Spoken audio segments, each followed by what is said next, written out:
the ratio A, B and C 3, 4, 5. ABC ratio 3:4:5. ஆனால் exam கால எழுதாதீங்க, மைண்ட்லேயே அடிச்சிடணும். கரெக்டா? சரி, அடுத்த சென்டென்ஸ் நல்லா கவனிச்சு பாருங்க. என்ன சொல்கிறான் பாருங்க. இப் A is total income is 24,000. ஏவோட அந்த இன்கம் வந்து 24,000 சொல்லியிருக்காங்க.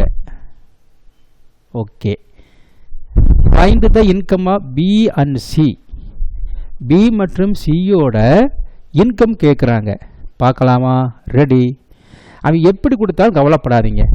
என்ன கொடுத்துருக்கான்? ஏவோட இன்கம் வந்து 24,000 கொடுத்துட்டான். அதே சமயத்தில் ஏவோட மடங்கு என்னவா இருக்கும்? நமக்கு தேவையானது ஆவரேஜ். பார்த்தீங்களா? 3 மடங்கு 24,000 எனில் 1 மடங்கு என்ன? 8,000. 8,000 என்பது ஆவரேஜ் நம்பர். எல்லா கணக்குக்கும் ஆவரேஜ் கண்டிப்பாக வரும் வரும் வரும். இப்போ 8,000 என்பது எனக்கு கிடைத்த ஆவரேஜ் நம்பர்.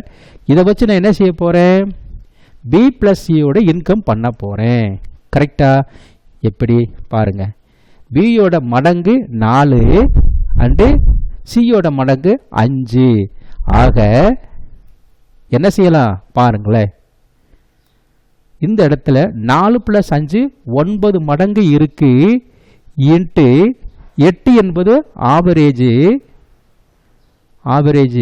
ஆக டோட்டல் என்னவா இருக்கும் பாருங்க. மல்டிப்ளை பண்ணுங்க. என்னவா இருக்கும்? 72,000 தான் ஆன்சர். இதுதான் ஆன்சர். இந்த மாதிரி தெளிவாக போட்டுக்குங்க.